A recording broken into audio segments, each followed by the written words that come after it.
Good afternoon, ma'am. Good afternoon, everyone. Today, I'm assigned to tackle about the evolution of Philippines taxation. So, ano nga ba ang taxation? Ang taxation ay ang proseso kung saan ang isang pamahalaan ay kumukuha ng pondo mula sa tao at negosyo sa loob ng kanilang jurisdiction. Ang mga pondong ito ay ginagamit upang pondohan ang mga serbisyo, pamahalaan tulad ng edukasyon, kalusugan, infrastruktura at pagtatanggol. So, ang evolusyon ng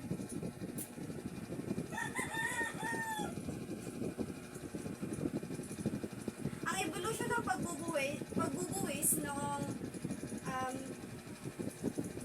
panahon ng mga katutubo ay nagpatuloy sa lalim ng mga Espanyol, Amerikano at sa kasalukuyan. Ang pagbubuwis ay ang panahon ng Espanyol sa Pilipinas ay isang bahagi lamang ng malawak na evolusyon sa pagbubuwis sa bansa.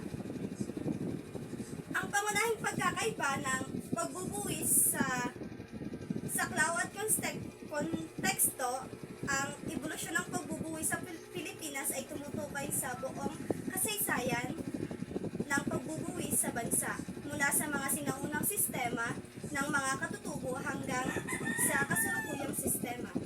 Ang pagbubuwis sa panahon ng Espanyol sa Pilipinas ay tumutukoy lamang sa mga kolonyalismo ng Espanyol. So,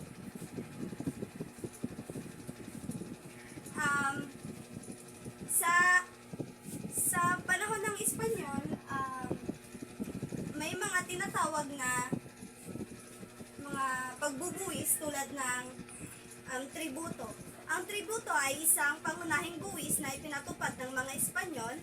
Ito ay isang buwis na dapat bayaran ng lahat ng lalaking Pilipino na sa edad na 16 hanggang sa 60.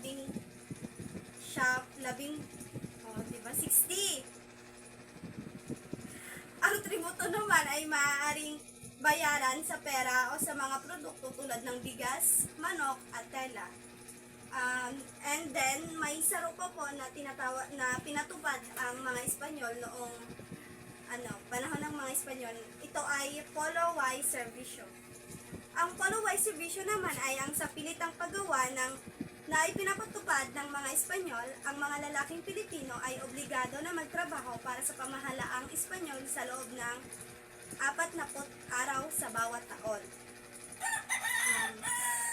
Meron namang tinatawag na cedula persona, isang sertipiko ng pagkakakilanlan na pinapatupad ng mga Espanyol noong 1884. Ang mga residente ng Pilipinas ay kabilang ang mga Espanyol, dayuhan at katutubo ay kailangang magbayad ng buwis para sa kanilang sedula.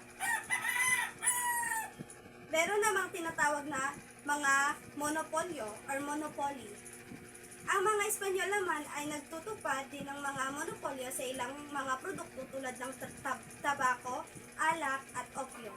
Ang mga monopolyo na ito ay nagbibigay ng malaking kita sa pamahalaan ng mga Espanyol. So, may tinatawag din na noong 1878 may 2 direct taxes na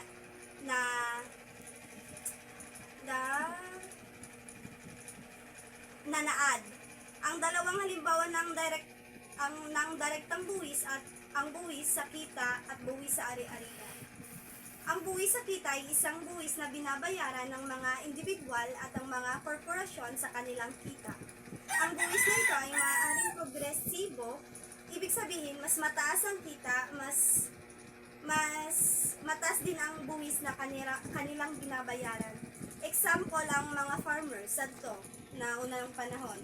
Pag daghan ang inani nila sa kanilang produkto, tapos pinapabakal nila sa mga dakot na halaga, so ibig sabihin, dakot din na tax or dakot na buwis ang pabayaran nila sa pamahalaan. So ang buwis sa ari-arian naman ay isang buwis na binabayaran ng mga may-ari ng mga ari-arian tulad ng lupa at mga gusali. Ang halaga ng buwis ay karaniwang nakabatay sa halaga ng ari-arian. So, the primary source of Mariano Herbosa writes to Rizal about taxes. Source: Mariano Herbosa to Jose Rizal, Calamba, August 29, 1886. Letters between Rizal and the family members. Manila National Heroes Commission on 1964. The tax with regard to your question on this, the answer is very long, as it is the cause of the prevailing misery here. Here there are many kinds of taxes.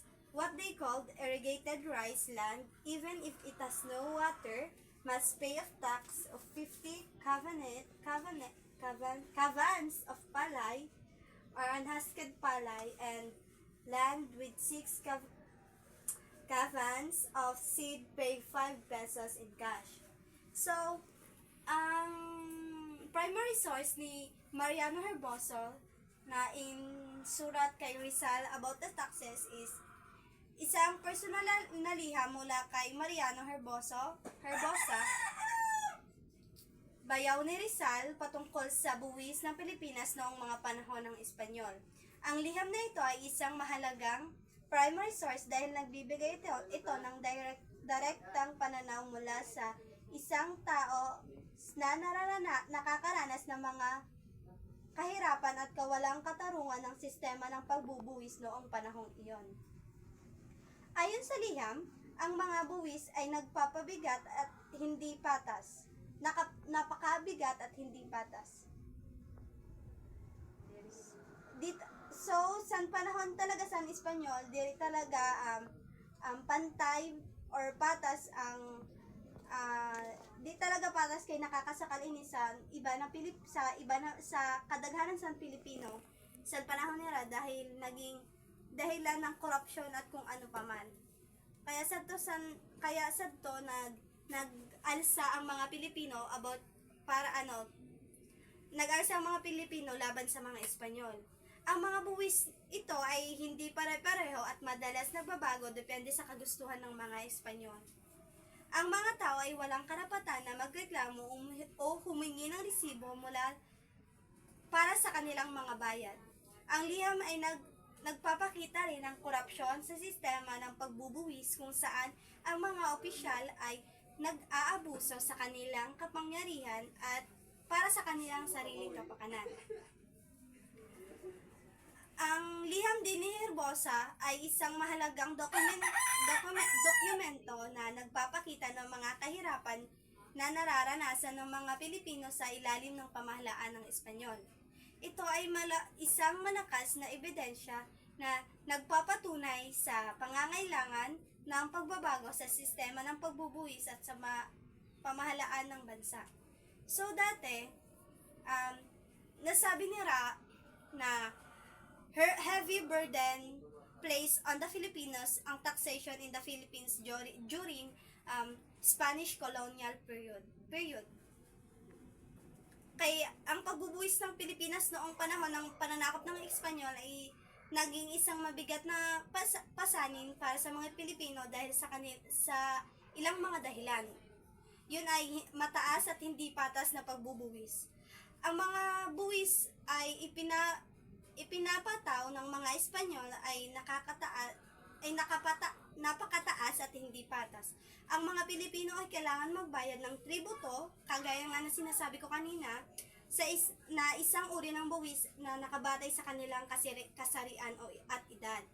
Ang mga buwis na ito ay madalas na nagbabago at hindi pare-pareho, depende talaga sa mga kagustuhan sa opisyal sa Espanyol.